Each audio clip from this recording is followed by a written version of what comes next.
12 जून की रात में इजराइल ने ईरान पर 300 फाइटर जेट और 200 मिसाइलों के साथ हमला कर दिया और ईरान की उस फैसिलिटी को टारगेट किया जो ईरान का एक ड्रीम था, जो वो सालों से उस काम में लगा हुआ था। लेकिन कैसे ही एक रात में इजराइल ने ईरान के सपने को फिर से सपना बना दिया। किस तरह से उसने ईरान की न्यूक्लियर फैसिलिटी को टारगेट किया इजली, और किस तरह से उसने ईरान के बड़े बड़े साइंटिस्ट और उनकी जो मेन कमांडर थे उनको मौत के घाट उतार दिया, जानेंगे हम आज की वीडियो में। जो इजराइल है उसका जो इंटेलिजेंस है, मोसाद इतना स्ट्रॉन्ग, इतना पावरफुल है।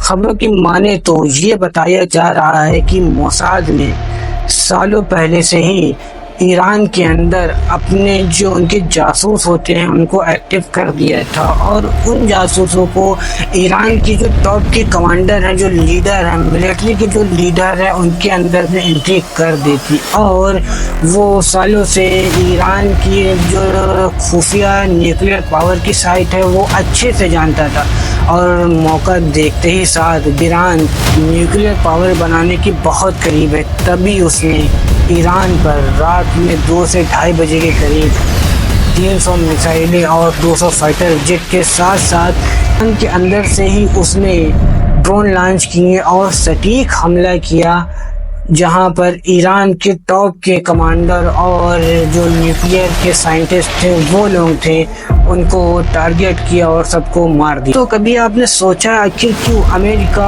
और इजराइल नहीं चाहते कि ईरान न्यूक्लियर पावर बने, जबकि ईरान एक कंट्री होने के नाते उसका पूरा राइट है कि वो अपनी कंट्री की रक्षा के लिए वो सारे हथियार बनाए, खरीदे जो एक देश को नीड होती है।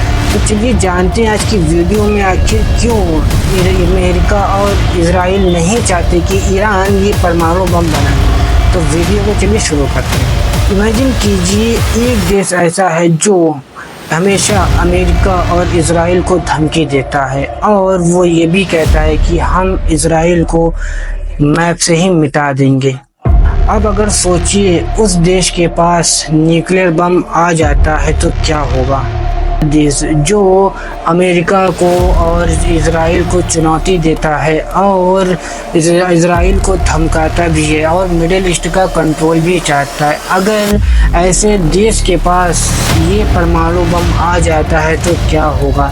हम बात कर रहे हैं ईरान की। आखिर अमेरिका क्यों नहीं चाहता कि ईरान के पास परमाणु बम हो। इसके पीछे जो पॉलिटिक्स, धर्म और तेल की बहुत जटिल राजनीति स्टोरी है। ईरान मिडल ईस्ट में एक शिया बहुल देश है।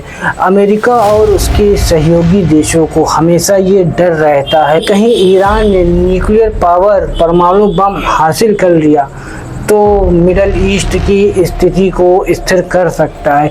इसी एक डर की वजह से कभी ये नहीं चाहता कि मिडल ईस्ट में उसकी पावर, उसकी पकड़ कम हो। इसीलिए उसने इजराइल नामी एक गद्दार को पाल रखा है, जो हमेशा अमेरिका के कहने पर पूरे मिडल ईस्ट में किसी को भी चाहता है एयर स्ट्राइक कर देता है, और किसी को भी चाहता है आंख दिखाता है, किसी को भी चाहता है डांटता है। अगर कहीं ईरान ने परमाणु न्यूक्लियर पावर बन गया और उसने वो एटमी बम बना लिया तो इससे उसका नुकसान अमेरिका को ये होगा कि अमेरिका की अब कोई सुनवाई नहीं होगी, क्योंकि जब दो न्यूक्लियर पावर देश होते हैं, पहली चीज़ तो उनको दुनिया में कोई भी मुल्क सीधे सामने टकराव नहीं होने दिया जाता है। दूसरा, उस मुल्क को भी उस तरह से रिस्पेक्ट और इज्जत मिलनी शुरू होती है जो बड़े बड़े देश जिनके पास न्यूक्लियर है उनको उस कैटेगरी में माना जाता है।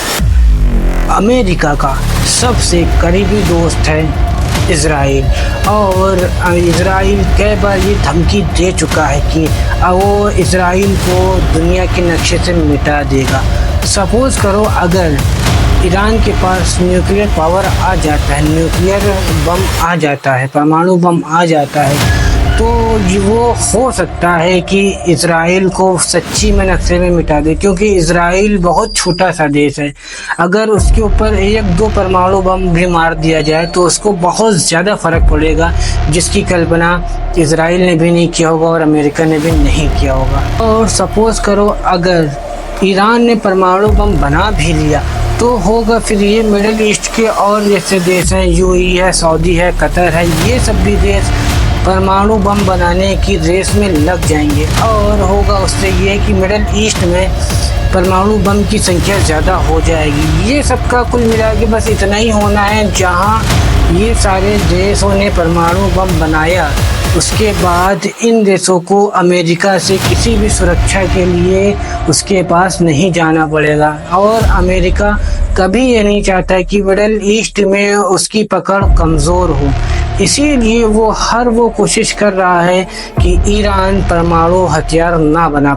अमेरिका को एक खतरा और है कि अगर ईरान ने न्यूक्लियर बम बना लिया और ये टेक्नोलॉजी कहीं उसने किसी आतंकी ग्रुप जैसे हिजबुल्लाह, हूती या हमास को दे दिया तो इससे अमेरिका खुद खतरे में आ जाएगा। और अगर किसी देश के पास ये न्यूक्लियर बम आ जाता है तो वो ऑटोमेटिकली ही सुपर पावर बन जाता है, जैसे नॉर्थ कोरिया।